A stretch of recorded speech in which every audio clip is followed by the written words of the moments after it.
Vamos a iniciar con el estudio del principio de día por año. La razón por la que le pusimos este título es porque cada vez que un adventista le va a enseñar a un no adventista este principio, se utilizan los versículos que se encuentran en Números y Ezequiel como punto de referencia para hacer la explicación. Y eso está bien, pero como adventistas casi nunca analizamos las dos situaciones de estas historias y lo que implican a profundidad. El principio de día por año que se marca en la palabra de Dios, nos recuerdan que pasarían 40 años en el desierto, un año por cada día en que habían estado espiando la tierra. Y a Ezequiel se le pidió que durmiera sobre su lado izquierdo o derecho. Esas son las dos expresiones que encontramos. Así que cuando los analizamos cuidadosamente, una de las historias donde encontramos las referencias del principio de día por año en la Biblia sucedió al inicio del antiguo Israel.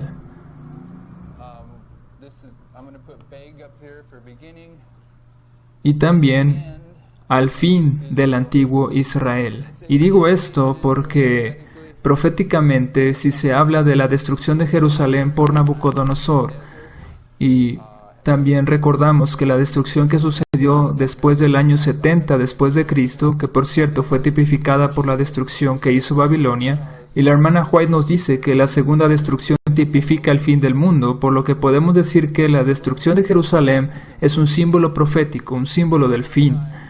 Entonces, la primera vez que fue destruida Jerusalén por Nabucodonosor se puede entender como una ilustración del fin del antiguo Israel y del fin del mundo, aunque aquí voy a enfatizar más el fin del antiguo Israel.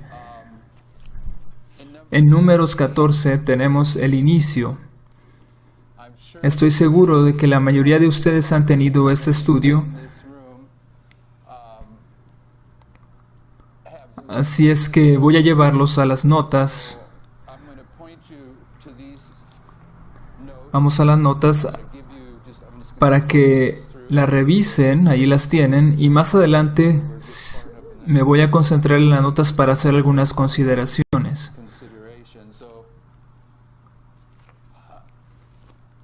Aquí vamos a Hebreos 3. Hebreos 3, vamos a leerlo de hecho.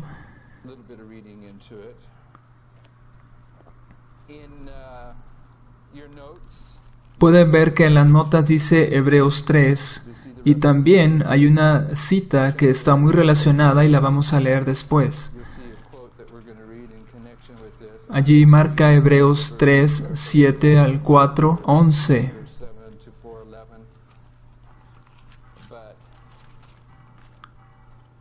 Hebreos 3. Por lo cual, como dice el Espíritu Santo, si oyereis hoy su voz, no endurezcáis vuestros corazones, como en la provocación en el día de la tentación en el desierto, donde me tentaron vuestros padres, me probaron, y vieron mis obras 40 años, a causa de lo cual me disgusté contra esa generación, y dije, siempre andan vagando en su corazón, y no han conocido mis caminos, por tanto juré en mi ira, no entrarán en mi reposo. Este es un testimonio que contribuye a este estudio y generalmente lo deberíamos leer hasta el capítulo 4, versículo 11, pero lo que quiero que vean es que en esta rebelión donde encontramos el principio de día por año, el de Números 14, la rebelión se trataba de que rechazaron entrar en el reposo, y como adventistas, cuando estamos enseñando la verdad del sábado a alguien que no es de la iglesia, utilizamos este pasaje para decir que el sábado sigue vigente hasta el fin del mundo. Porque si vamos al capítulo 4, versículo 6, dice: por lo tanto, puesto que falta que algunos entren en él, y el contexto nos dice que está hablando de entrar en el reposo, Y aquellos a quienes primero se les anunció la buena nueva no entraron por causa de desobediencia, otra vez determina un día, hoy, diciendo después de tanto tiempo, por medio de David como se dijo, si oyereis hoy su voz, no endurezcáis vuestros corazones, porque si Josué les hubiera dado el reposo, no hablaría después de otro día. Por tanto, queda un reposo para el pueblo de Dios.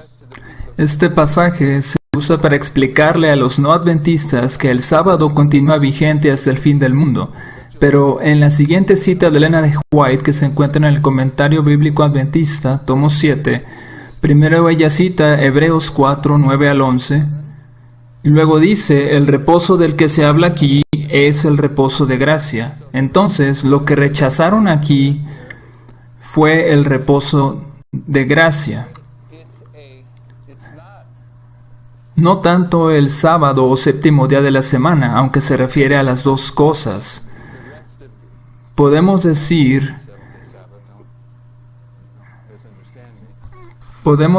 que el reposo que estaban rechazando fue el poder del Espíritu Santo que se les había dado para que pudieran discernir la dirección que les daba hacia la tierra prometida y que les permitiría entender que Él mismo daría el poder del Espíritu Santo.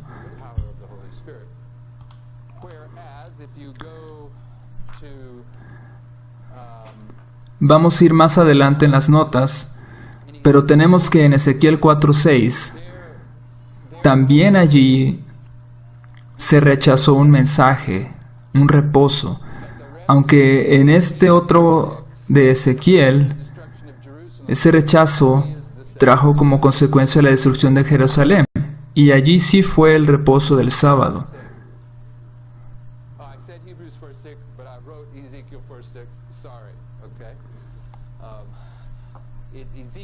Ezequiel 4:6. Vamos a leer el versículo en Ezequiel.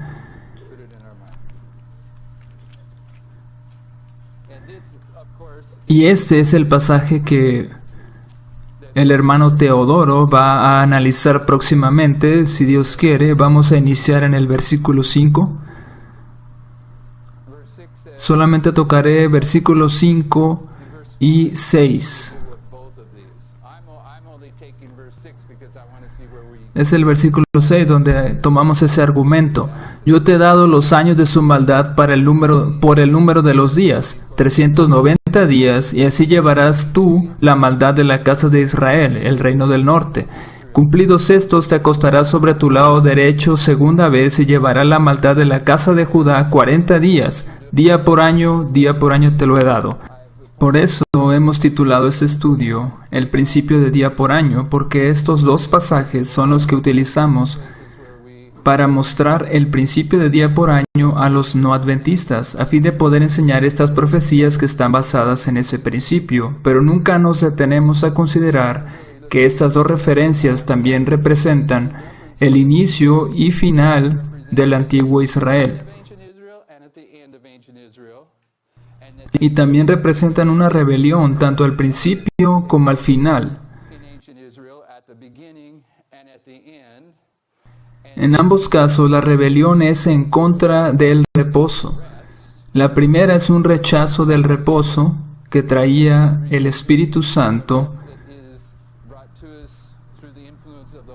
y al final, la rebelión es contra el día de reposo, el sábado. Y la razón por la que estamos considerando esto es que el antiguo Israel ilustra al Israel moderno. Y cuando colocamos todo esto aquí, podemos ver que cuando los adventistas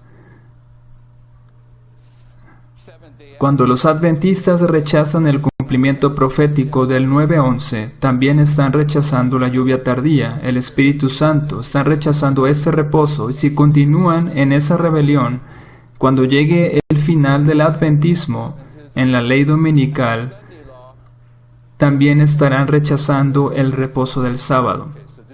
Por lo que podemos ver en el antiguo Israel que el principio de día por año, que es indispensable para colocar el fundamento del adventismo, si no se entiende el principio del día por año, es imposible entender estos diagramas. Así que el fundamento de los fundamentos es el principio de día por año. Y los dos versículos que utilizamos para establecer este principio, esas dos historias que encontramos, representan desde el 9-11 hasta la ley dominical, ese periodo, y la rebelión que se da en el adventismo durante ese periodo, durante esa historia. En su primera parte, al rechazar la lluvia tardía, se preparan para recibir la marca de la bestia en la ley dominical. Ese es el estudio del principio de día por año que hemos estado presentando desde hace tiempo. También hay un par de cosas que vamos a agregar aquí. Aunque estoy consciente de que este estudio es mucho más amplio, no lo voy a tocar todo. Hay algunas cosas que tienen que ver con el pueblo del pacto aquí y sus 40 años en el desierto, después de esta rebelión. El Señor nos enseña que Él entró en un pacto con el pueblo que había sacado de Egipto, pero tiempo después de haber entrado en el pacto se rebelaron y el Señor los envió al desierto.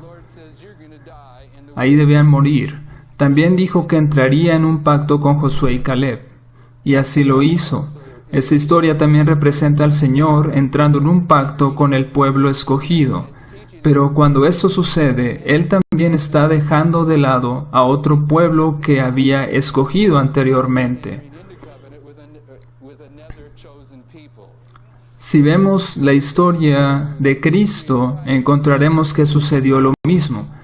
Al mismo tiempo que Él estaba dejando de lado al antiguo Israel, cuando Él estuvo en la tierra, también estaba entrando en un pacto con el Israel espiritual o la iglesia cristiana. Así que cuando estas dos historias son traídas a nuestra época, nos enseñan una de las verdades más difíciles de aceptar para el adventismo en el fin del mundo, dado que Jesús ilustra el fin con el principio. Y hemos visto que tanto al principio como al final del antiguo Israel, mientras Dios entra en un pacto con un pueblo, al mismo tiempo que está dejando de lado a otro pueblo con el que Él había tenido un pacto anteriormente. Así que estos dos testigos llegan hasta el final del Israel moderno, y este final está ilustrado por el inicio del mismo. Y estos dos testigos del inicio y final del antiguo Israel recuerden que al inicio del Israel moderno también sucedió que el Señor estaba poniendo a un lado a las iglesias protestantes que habían sido su pueblo escogido, mientras entraba en pacto con el Israel moderno, la iglesia adventista del séptimo día.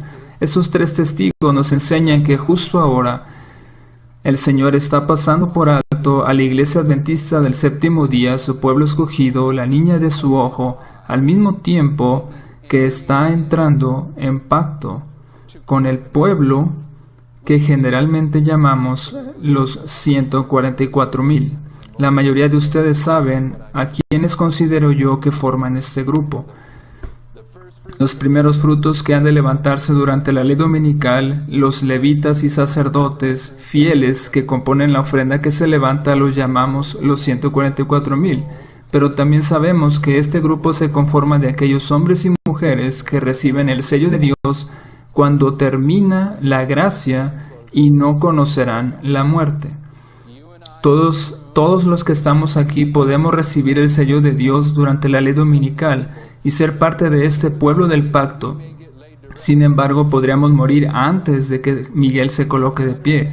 Así que técnicamente los 144,000 serán aquellos que tengan el sello de Dios cuando Miguel se pone de pie y pasen por las 7 postreras plagas, que será un periodo corto sin experimentar la muerte y sin un mediador y todo lo demás. Sin embargo, este último grupo que Dios está levantando, con el que Dios entra en un pacto, lo llamamos los 144,000.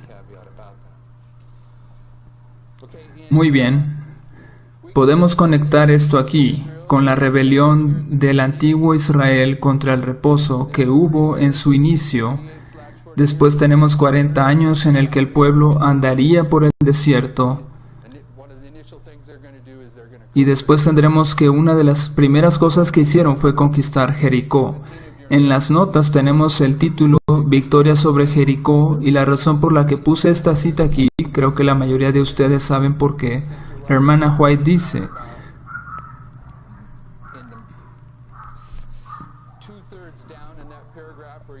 lo pueden encontrar en las notas, es la parte que está en letra negrita. La victoria acompañará el mensaje del tercer ángel. Así como el capitán de la hueste del Señor derribó los muros de Jericó, el pueblo que guarda los mandamientos del Señor triunfará, y todos los elementos opositores serán derrotados. Vemos aquí Jericó, al final de los 40 años, simbolizando la ley dominical, al inicio del Israel en el desierto, cuando se rebelaron contra el reposo de la gracia, y allí tenemos un símbolo de este periodo en el desierto, que es el maná. El maná es un símbolo de este periodo. Y si no estamos familiarizados con ese concepto, lo tenemos en las notas. Dios les dio el maná desde el inicio, cuando entraron al desierto, y llegó hasta el momento en que estaban listos para entrar en la tierra prometida. Allí terminó. De manera que cuando la hermana White habla del maná, lo compara con una prueba triple. Se presenta como una prueba durante todo este periodo en el desierto que tipificó los mensajes de los tres ángeles en nuestra historia. Desde el 9:11 hasta la ley dominical a un nivel general, no me refiero a los fractales. También tenemos 1, 2, 3. Ese es el maná, y es un símbolo de la prueba que se da a través de todo este proceso, y que se refiere especialmente a qué es lo que vamos a comer. Eso al inicio del antiguo Israel, pero cuando avanzamos al tiempo de Jesús, el símbolo de ese proceso de prueba en ese tiempo es alimentarse del pan que descendió del cielo, de la carne y sangre de Jesucristo.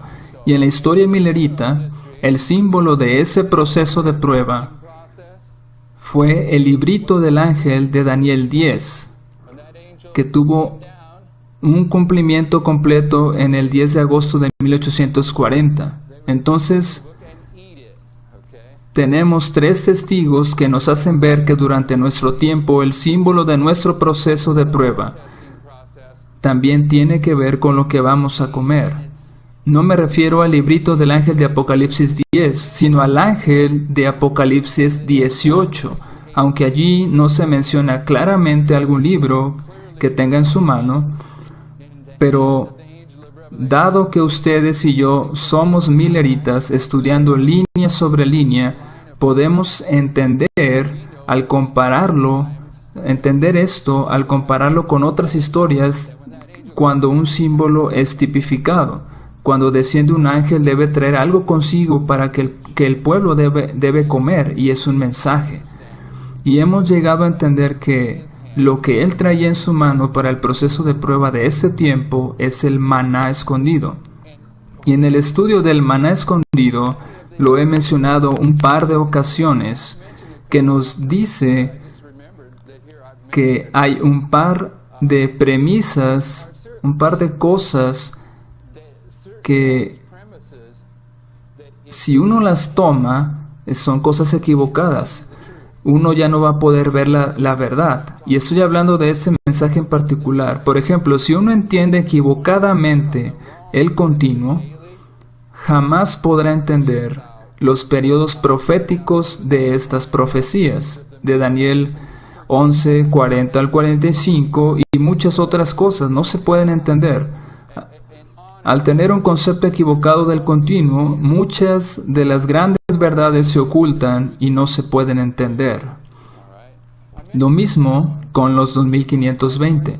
Si rechazas el entendimiento que tenían los mileritas de esta profecía, caes en una ceguera que es tan grande que no puedo describirla, porque hay muchas áreas de la verdad que serán imposibles de entender por no aceptar esa profecía.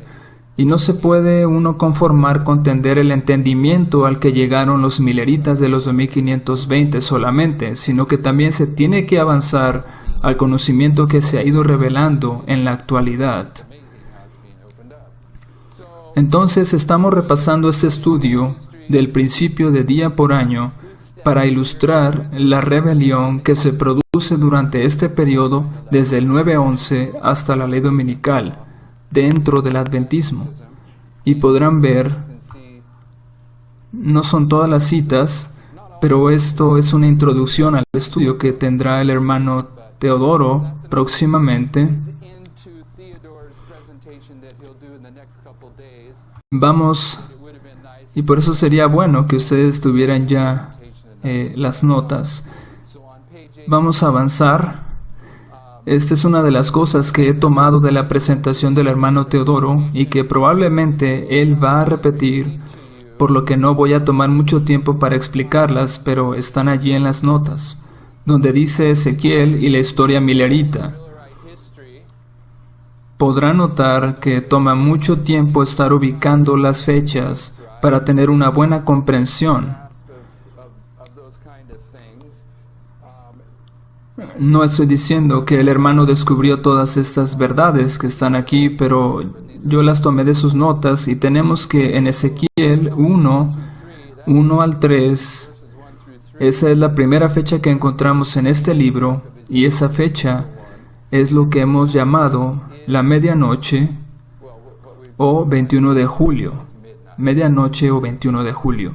Y la última fecha que encontramos en Ezequiel está en el capítulo 40, versículos 1 al 5, el día de la expiación. Es la última fecha especificada que encontramos y se refiere a esta noche, a una noche como esta, porque recuerden, hoy es 22 de octubre. Dijimos entonces que la última fecha que se da en ese libro es el día de la expiación. La primera es la medianoche, luego tenemos el clamor de medianoche en Ezequiel 26, 1 al 2, y también hay una referencia al 19 de abril o primer chasco en Ezequiel 29, 17 al 21. Y una de las cosas importantes aquí es que el libro de Ezequiel está muy relacionado con la historia milerita. Tiene muchas conexiones con esa historia. Está diseñado para eso, diseñado sobre la historia milerita.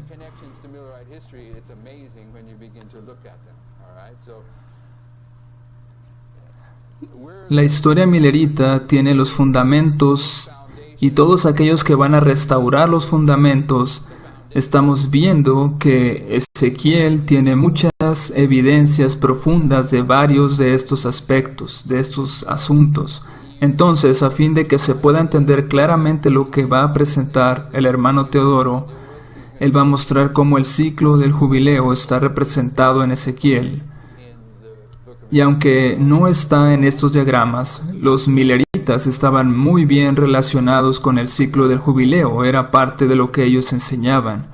Y aunque por alguna razón el Señor no permitió que eso quedara en los diagramas, sabemos que es parte del testimonio histórico de los mileritas y también está referido en el libro de Ezequiel. A fin de entender las fechas en ese libro, es necesario entender los calendarios civil y religioso.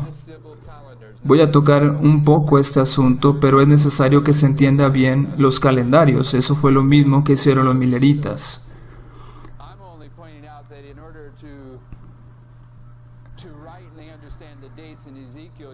Los mileritas, cuando Samuel Snow tuvo que reunir la información para el clamor de medianoche, tuvo que escoger entre el conteo rabínico o el caraíta y poner todo eso en el calendario gregoriano. Y es el mismo proceso que se tiene que hacer con el libro de Ezequiel.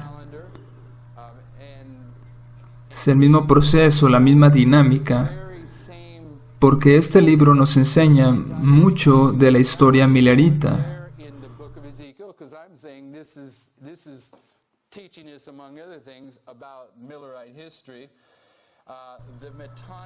El ciclo metónico también está relacionado con la historia millerita, y los que están aquí ya saben qué es eso. Es el ciclo de 19 años en el que se basa el calendario caraíta.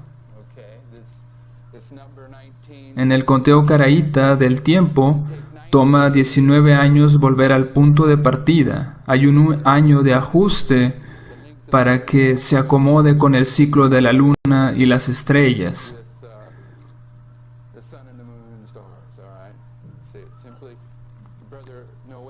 Quizá el hermano Noel va a tratar este punto también.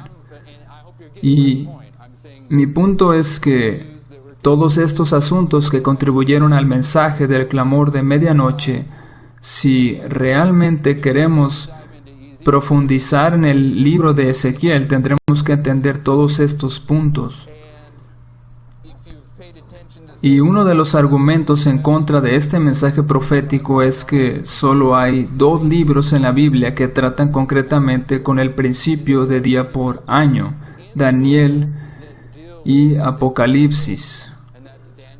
Y aunque ya hemos entendido que eso no es cierto, y una vez que el hermano Teodoro tenga su presentación, podrán ver que el principio de día por año también está en Ezequiel. Me explico otra vez. Los opositores no están negando el principio de día por año en Ezequiel o Números, sino que ellos dicen que este tipo de profecías, como las que encontramos en Daniel y Apocalipsis, no se pueden encontrar en ninguna otra parte, pero podemos ver claramente que la profecía o instrucción que se le dio a Ezequiel de dormir sobre su costado, en los 2 casos, no se puede separar del principio de día por año. Este solo es otro testimonio del que la hermenéutica es inútil. Ya no me voy a detener con la visión de Maré porque no hay tiempo, pero en Levítico 26, si ustedes desean saber a qué se refiere esto, aunque probablemente el hermano Teodoro lo explicará mejor, esto se refiere, Levítico 26, a los 2520. Tenemos el inicio del versículo 22 de ese capítulo, y tenemos que el pensamiento de ese versículo está expresado perfectamente en Ezequiel 5:17.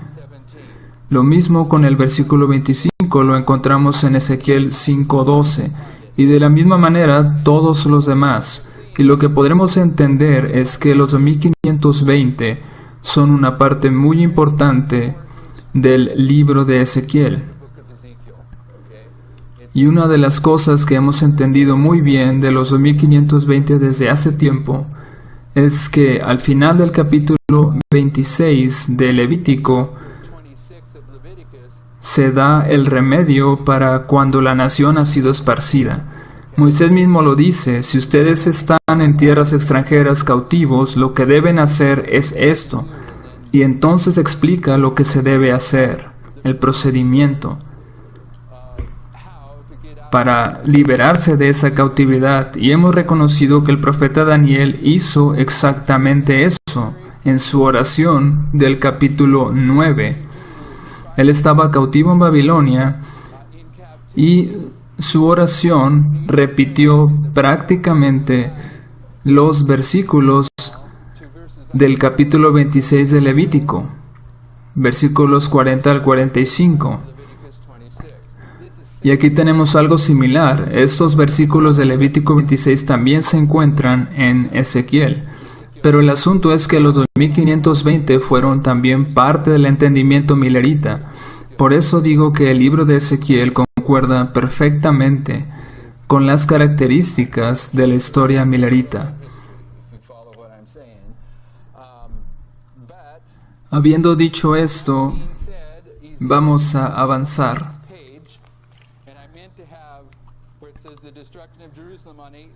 Está explicando algo de las notas que quedaron mal acomodadas. Vamos a revisar el diagrama y después veremos la destrucción de Jerusalén. Vamos al diagrama. Y esto también lo va a explicar el hermano Teodoro próximamente. Allí lo tienen. No me da tiempo de escribirlo en el pizarrón. De cualquier forma, lo verán en detalle más adelante.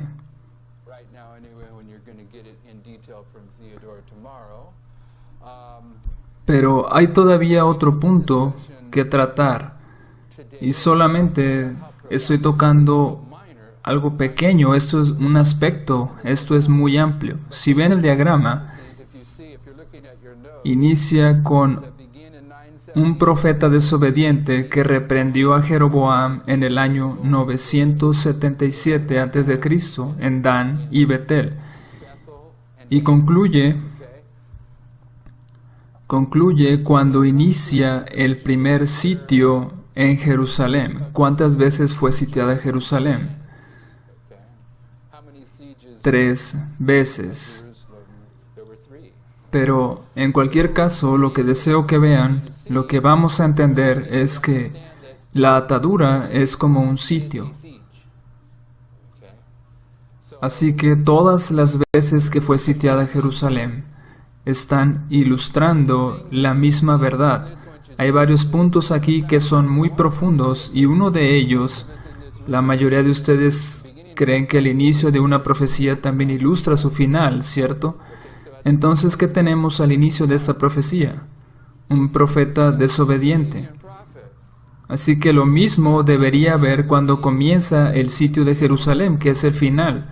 ¿Cuántas veces sitió Nabucodonosor a Jerusalén? 3. ¿Cuántos sitios habrá en nuestra época? 3. ¿Cuántos profetas desobedientes habrá en nuestra época? 3. En cada uno de estos sitios tenemos un profeta desobediente. Y eso lo podemos comprobar con este pasaje, porque esta historia inicia con un profeta desobediente. Otra cosa que también se puede comprobar es esta. ¿Qué estaba haciendo Jeroboam al inicio de esta profecía? Al inicio de ambos sitios encontramos una alianza entre la iglesia y el Estado. Dan y Betel, el becerro de oro. ¿Qué representa el becerro de oro? La imagen de la bestia. Dan y Betel, ¿qué representan? Dan significa juicio y Betel, casa de Dios. Es la iglesia y el Estado. Por lo que tenemos aquí 2 testigos al inicio de esta profecía que señalan a la imagen de la bestia, la combinación de la iglesia y el Estado. Y al fin del mundo tenemos 3 sitios. Y esa profecía que vemos termina con un sitio. Por lo que tenemos que ver una imagen de la bestia, una combinación de iglesia con el Estado, al inicio de cada uno de estos sitios. Y mi punto es que esta profecía en particular, en cada uno de estos 3 sitios, encontramos un profeta desobediente, la imagen de la bestia. Pero solamente estoy dando unos pocos ejemplos de lo que presentará el hermano Teodoro. Seguramente hay gemas que todavía no se han encontrado. Esta es una veta de oro que se ha abierto para que los mineros que están aquí o los que están viendo este video puedan escarbar para encontrar más. Voy a tratar un poco con los sitios de Jerusalén. Voy a ir a las notas porque estamos tocando el inicio del sitio y la destrucción.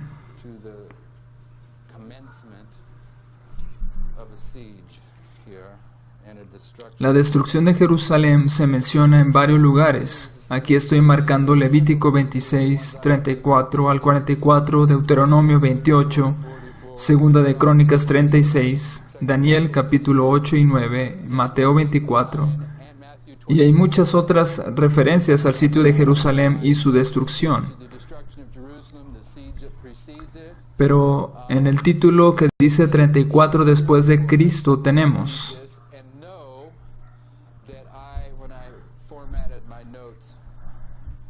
Aquí está hablando de un error en las notas, el acomodo de las notas, pero de las notas originales en inglés. Así era como los príncipes judíos habían edificado a Sión con sangre, y a Jerusalén con iniquidad, y al paso que sentenciaban a muerte a su Salvador, porque les echara en cara sus iniquidades, se atribuían tanta justicia que se consideraban el pueblo favorecido de Dios y esperaban que el Señor viniera a liberarlos de sus enemigos. Por lo tanto, había añadido el profeta: a causa de vosotros será Sión arada como campo, y Jerusalén será majanos, y el monte de la casa como cumbres de breñal. Otra vez está explicando aquí que hay un error en el formato de las notas en inglés, pero va a continuar con la misma cita. Dios aplazó su juicio sobre la ciudad y la nación hasta cosa de 40 años después que Cristo hubo anunciado el castigo de Jerusalén. ¿Cuándo fue esto? ¿Cuándo pronunció esos juicios el Señor?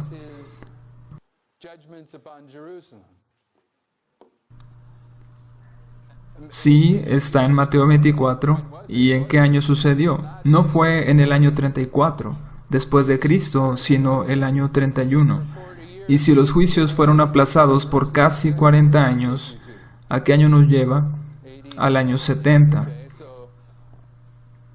Entonces lo que quiero que vean es que nos lleva a otra línea. Dice, durante 40 años iba a destacarse Jeremías delante de la nación como testigo por la verdad y la justicia. Jeremías estuvo como un testigo hasta que vino el ataque. De la misma manera en que Jesús dio una profecía de un sitio que vendría, pero fue postergado por misericordia. ¿Por cuántos años? Por 40 años. Por lo que podemos ver aquí paralelismos que tienen que ver con el número 40, que precede al ataque, al sitio. ¿Pueden ver los números 40 en la Biblia? Y este número 40 se conecta directamente con nuestra historia y concluye con el sitio y la destrucción de Jerusalén. ¿Han seguido la lógica que vemos aquí? Tenemos dos testigos.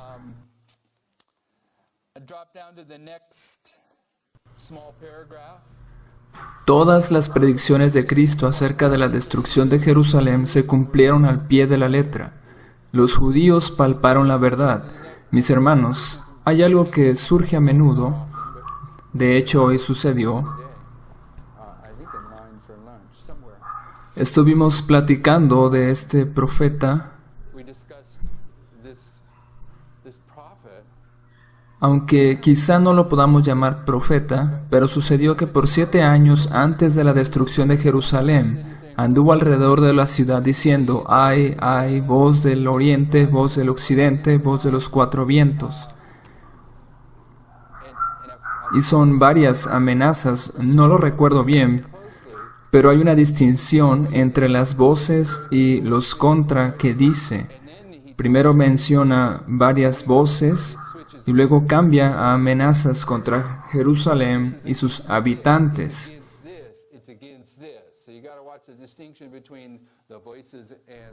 Pero después, ¿qué le sucedió a este profeta?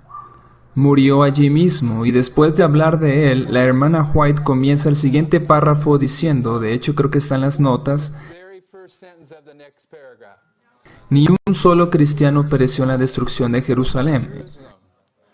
Entonces surge la pregunta, y la mayoría dice que él no era cristiano, lo cual es correcto probablemente, pero hay otro argumento que dice que si no lo era, ¿cómo pudo dar un mensaje así? De cualquier forma, la respuesta que yo puedo dar es que él aparece justo en el sitio y es un profeta, pero no un cristiano. Entonces, ¿qué es? Un profeta desobediente. Tenemos que en los sitios hay un profeta desobediente marcado. Creo que lo hemos entendido. En las notas veremos lo que dice de este profeta desobediente.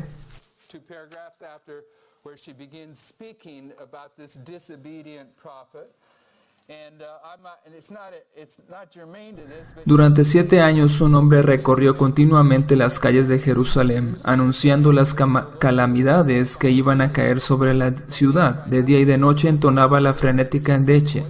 Voz del oriente, voz del occidente, voz de los 4 vientos, voz contra Jerusalén y contra el templo, voz contra la esposa, el esposo y la esposa, voz contra todo el pueblo. Las primeras 3 dice de dónde viene, después dice en contra de quién es. ¿Contra quién es? Contra Jerusalén, el templo, el esposo y la esposa y el pueblo completo. No sabemos exactamente qué significa, pero hay una distinción a propósito. Este extraño personaje fue encarcelado y azotado sin que exhalase una queja. A los insultos que le dirigían y a las burlas que le hacían, no contestaba sino con estas palabras: «Ay de Jerusalén, ay de sus moradores», y sus tristes presagios no dejaron de oírse hasta que encontró la muerte en el sitio que él había predicho. Entiendo que hay una gran cantidad de simbolismo profético aquí, pero no me voy a meter a profundizar ahora. Y la cita continúa diciendo: «Ni un solo cristiano pereció en la destrucción de Jerusalén. Él murió allí y pareciera que fue un profeta desobediente». Todo esto es parte de lo que podrán ver en la presentación del hermano Teodoro, y vamos a continuar con esta cita porque deseamos ver los sitios. Cristo había prevenido a sus discípulos y todos los que creyeron sus palabras esperaron atentamente las señales prometidas. «Cuando viereis a Jerusalén cercada de ejércitos», había dicho Jesús, «sabed entonces que de su destrucción ha llegado. Entonces los que estuvieren en Judea huyan a los montes, y los que en medio de ella váyanse». Después que los soldados romanos, al mando del general Cestio Galo, hubieron rodeado la ciudad, abandonaron de pronto el sitio de una manera inesperada, y eso cuando todo parecía favorecer un asalto inmediato. Perdida ya la esperanza de poder resistir el ataque, los sitiados estaban a punto de rendirse cuando el general romano retiró sus fuerzas sin motivo aparente. Empero la previsora misericordia de Dios había dispuesto los acontecimientos para bien de los suyos. Ya estaba dada la señal a los cristianos que aguardaban. Lo que estamos tratando de señalar aquí es que cuando comienza ese sitio hay una señal. Y entendemos que esos 3 sitios al fin del mundo son sitios proféticos. Cuando inicia el primero a la medianoche, el segundo en el clamor de medianoche y el tercero en la ley dominical.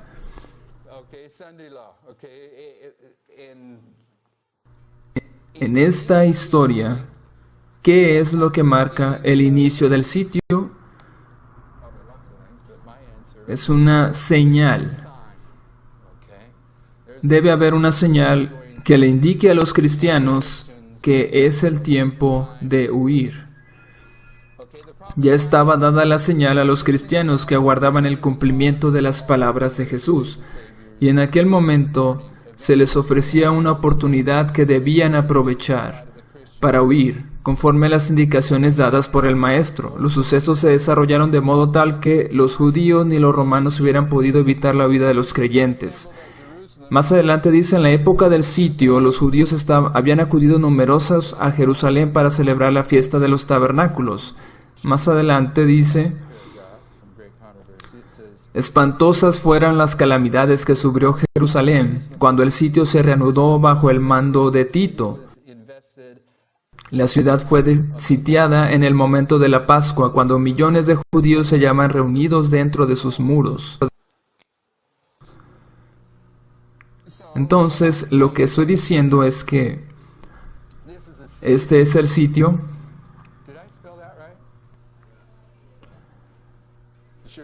Entonces, y aquí tenemos una señal. Y en esta historia, el sitio comenzó con Cestio y termina con Tito. Y está tipificado por los 3 sitios de Nabucodonosor. Así que tenemos 4 testigos para este sitio y hay otros. Pero lo que quiero considerar ahora es este. Jesús identificó una señal y se nos requiere a nosotros que podamos reconocerla y actuar o responder correctamente cuando la veamos. Si consideramos esto detenidamente, podremos ver que el problema del antiguo Israel fue que ni siquiera sabían cuál era la señal.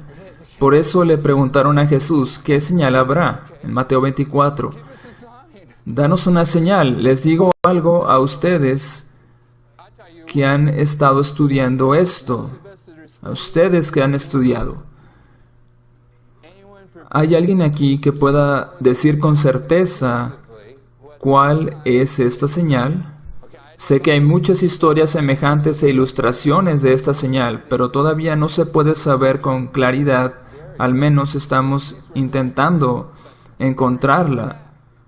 Pero aparte de esto, ¿cuántos de los adventistas están conscientes siquiera de que deben estar tratando de reconocer una señal y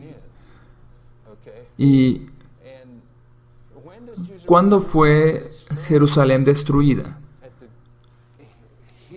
¿Al inicio del sitio o al final del sitio? Fue destruida al final del sitio, ¿cierto? Los cristianos debían estar atentos antes del inicio mismo. Debían estar atentos para reconocer la señal. Entonces, si esta historia fue una ilustración del fin del mundo, podemos saber que esa señal es muy importante. Así que vamos a tratar este asunto. Esta señal de la abominación desoladora se menciona en Mateo, Marcos y Lucas.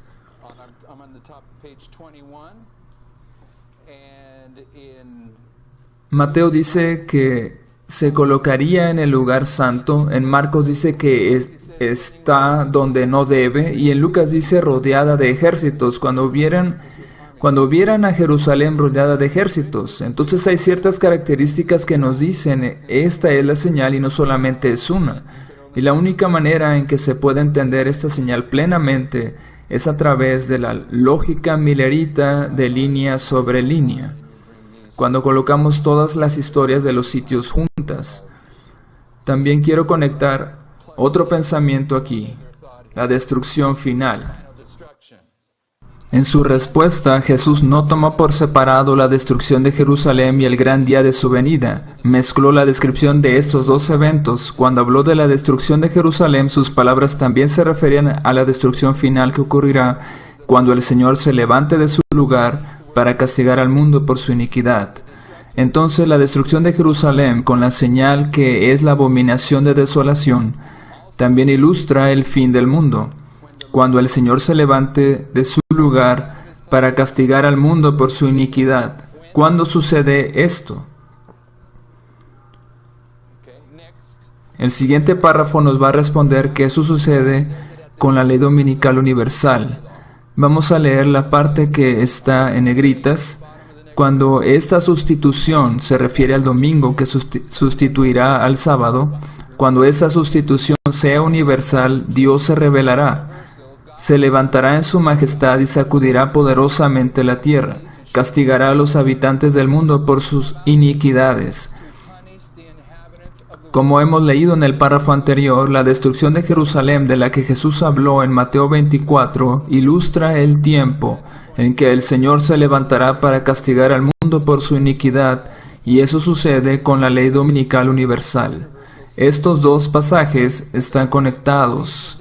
Entonces la señal de la abominación desoladora les indicaba a los cristianos que en el tiempo de la destrucción de Jerusalén, de que era el momento de huir, pero al mismo tiempo era una ilustración de la ley dominical universal y la destrucción que vendrá con las 7 postreras plagas, cuando el Señor se levante para llevar a cabo sus juicios ejecutivos.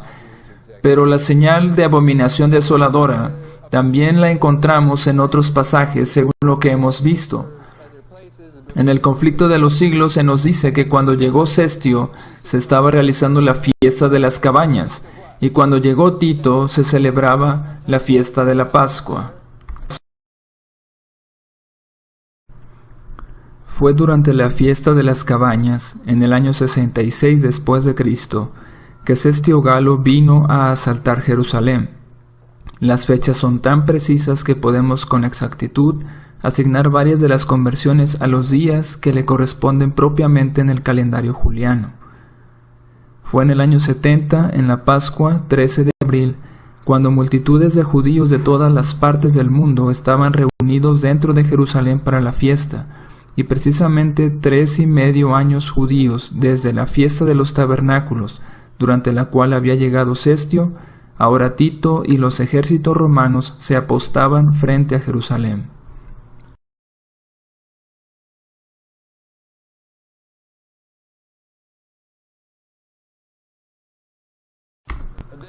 ¿Cuántos días hubo entre el primer sitio de Cestio y el segundo de Tito? 1260 días. Así que repentinamente tenemos un número aquí que sabíamos que estaba relacionado con los sitios.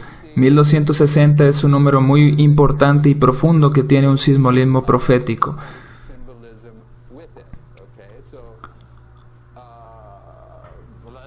Anoche mismo yo estaba mostrando cómo un 1260 entre el 9:11 y el clamor de medianoche y otros 1260 del clamor de medianoche a la ley dominical. Y una hermana se me acercó y me dijo, había escuchado ese estudio antes, pero yo pensaba que había un periodo de 1260 entre la medianoche y el clamor de medianoche. Y luego otro del clamor de medianoche a la ley dominical. No estoy tratando de resolver todo este asunto aquí, pero sí quiero decir que estoy de acuerdo con ella. Sí hay un 1260 desde la medianoche al clamor de medianoche. Ese es un sitio, pero también hay otros 1260 desde el 9:11 al periodo de la medianoche también. Porque todos estos desiertos que vemos en Apocalipsis 12, 6 y 14 nos dicen que representan los 1260 días, y encontramos que al final de cada uno de ellos hay una atadura también. Entonces, si consideramos los 1260 desde el 9:11 hasta el clamor de medianoche, encontraremos que el periodo de la atadura en este caso es desde la medianoche al clamor de medianoche. Y en el periodo de dominio papal de los 1260 años, también hay un periodo de 25 años al final de este, cuando terminó la persecución, y justamente le asignamos ese número al periodo de la atadura que abarca desde la medianoche al clamor de medianoche. Es un símbolo de aquellos 25 años. Estos 1260 es algo muy profundo, pero de los tabernáculos a la Pascua nos permite colocar el simbolismo de los 1260 en este tema de los sitios.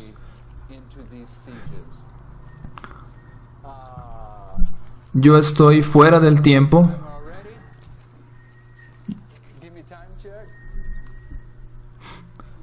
Todavía tenemos 7 minutos.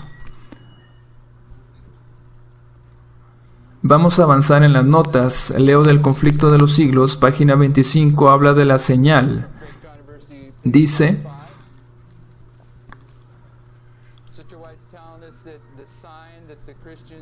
está hablando de la señal antes de la destrucción de Jerusalén.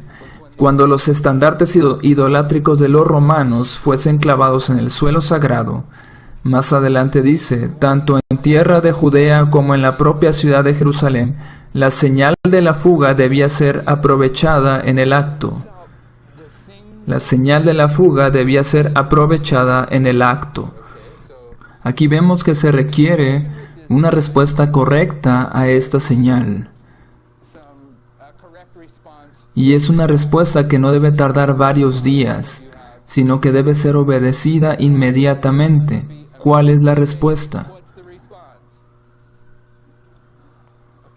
Acepto eso, pero realmente no lo sabemos. No es huir a las montañas. Huir a las montañas será hasta que termine la gracia, y los ángeles nos guiarán para huir. Lo que estoy diciendo es que en esta historia, los cristianos sabemos que hubo una señal para huir y que debía ser obedecida. Y todo esto tipifica lo que tú y yo debemos hacer cuando veamos la señal que marca la medianoche. Y por lo general tiene que ver con huir. Y seguramente a medida que avancemos podremos ver que la huida es un tipo de lo que vendrá.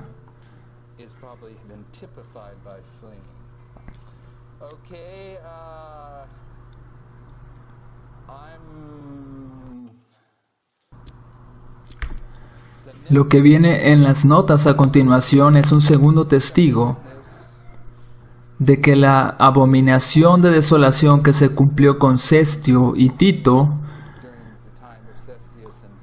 y la hermana White nos dice que eso era un tipo de la ley dominical mundial, y ya hemos visto una cita, ustedes la conocen, donde ella comenta Mateo 24:15 y dice que es un tipo de la ley dominical. Vamos a revisarla. Esta es la cita con la que estamos familiarizados. Bajo el título La abominación desoladora. No está lejano el tiempo en que, como los primeros discípulos, seremos obligados a buscar refugio en lugares desolados y solitarios.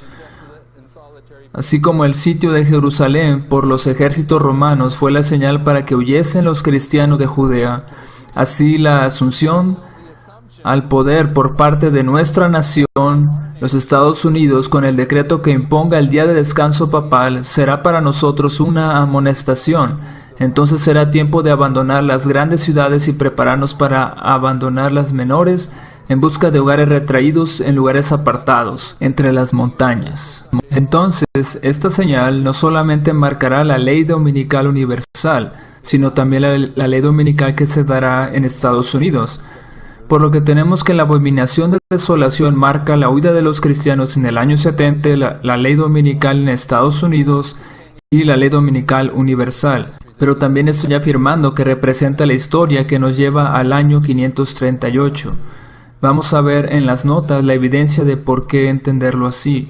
Bajo el título que dice, como fue dicho por Daniel el profeta, las palabras de Pablo no debían ser mal entendidas. No estaban destinadas a enseñar que él, por revelación especial, había anunciado a los tesalonicenses la inmediata venida de Cristo. Esa idea hubiera provocado confusión de fe, porque el desengaño conduce a menudo a la incredulidad. El apóstol, por lo tanto, previno a los hermanos que no recibiesen tal mensaje como si viniera de él, y procedió a recalcar el hecho de que el poder papal, tan claramente descrito por el profeta Daniel, estaba todavía por levantarse y que guerrearía contra el pueblo de Dios. Hasta que ese poder no realizara su obra mortal y blasfema, sería inútil para la iglesia esperar la venida de su Señor.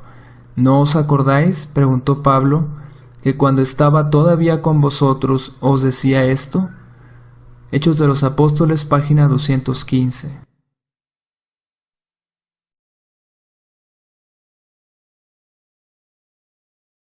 Y coloqué esto aquí para recordarnos que cuando Pablo daba su advertencia, y esto es algo que varios han estado citando durante esta semana, de 2 de Tesalonicenses capítulo 2. También tenemos que aquellos que no reciban el amor de la verdad recibirán el poder engañoso, ahí lo dice en ese pasaje. Y Pablo nos dice que hay algo que debe ser quitado antes de que se pueda revelar el hombre de pecado. Y en ese pasaje vimos que la hermana White nos está diciendo muy claramente que Pablo hace esta predicción basado en el libro de Daniel. Justamente en ese libro vemos al papado representado como la abominación de desolación. Y Jesús se refirió a eso también, y usó estas palabras como dijo el profeta Daniel. Entonces Pablo está utilizando el mismo punto de referencia que Jesús. Primero nos habla de que caería, y debajo de esa cita tengo las fechas en las notas 321, 508, 533 y 538. En el 321 tenemos la primera ley dominical y en el 538 el inicio del poder del papado. Cuando comienzan los 1260 años. En el 508 o 533 tenemos el proceso en que Roma pagana dejaría su lugar al papado. Y en esa historia, donde tenemos al papado llegando al poder, ya lo leímos en el conflicto de los siglos, dice que a medida que el papado va tomando el control del mundo en la historia desde el año 321 al 538, los verdaderos cristianos debían separarse de la iglesia romana, porque ellos debían reconocer al hombre de pecado del que había hablado Pablo, de que se estaba levantando en medio de la iglesia cristiana, se estaba sentando en el templo de Dios como Dios. Se separaron de la iglesia romana de acuerdo a Apocalipsis 12 y huyeron al desierto. La mujer huyó al desierto, dice. Esta historia también está haciendo una referencia a la abominación desoladora. Vamos a seguir avanzando en las notas bajo el subtítulo que dice acortado, que es precisamente lo que voy a hacer ahora porque ya me pasé del tiempo.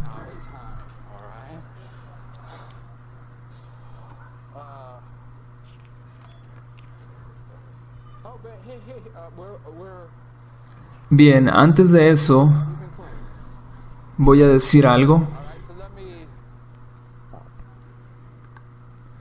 La conexión que hay con el tema del hermano Teodoro, que habla de las profecías de tiempo que llevan a los 3 sitios en el tiempo de Nabucodonosor. El tiempo de Nabucodonosor, y me refiero a los sitios.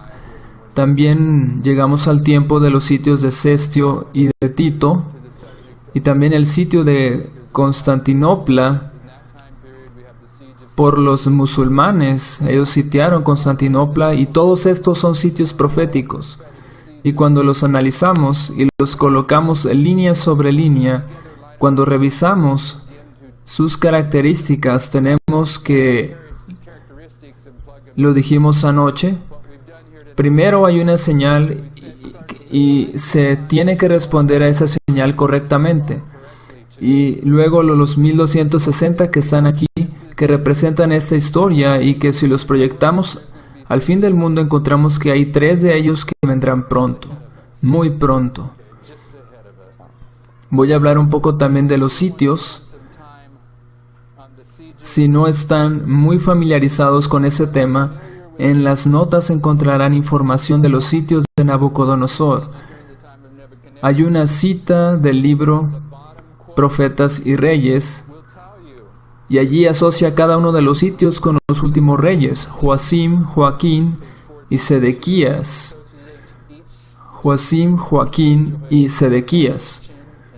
Después tenemos otra cita donde habla de cómo Jeremías predijo estos sitios unos 40 años antes de que ocurrieran. Y en la siguiente cita nos indica cómo estos sitios representan los mensajes de los 3 ángeles.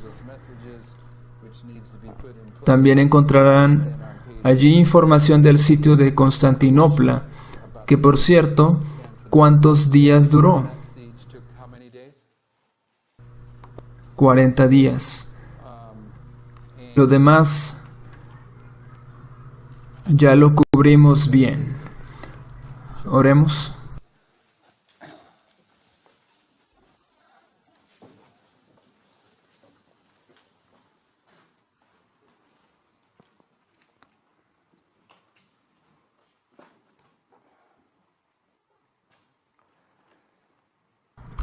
Padre Celestial, este movimiento inició hace ya mucho tiempo y alcanzó el punto donde se cerró la segunda puerta el 22 de octubre de 1844 en el día de la expiación. Y ahora aquí estamos, 172 años después, y hoy también es 22 de octubre. Pero a diferencia de aquellos pioneros que no sabían qué era lo que estaba sucediendo, tú nos has adelantado lo que sucederá, porque daremos cuenta por esta luz.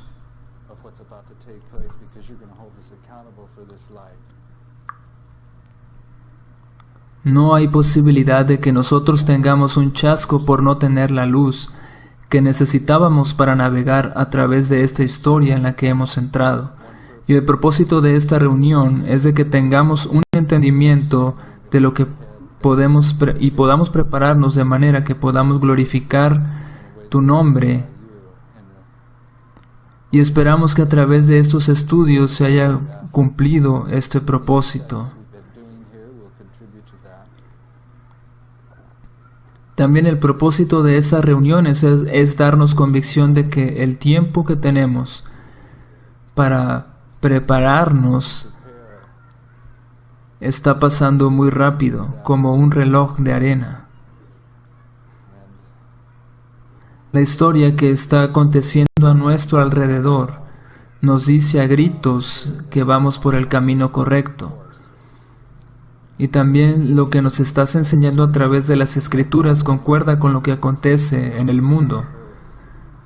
Necesitamos el poder del Espíritu Santo para que podamos ver aquellas áreas en nuestra experiencia personal que no nos permiten estar entre aquellos que serán sellados a la medianoche.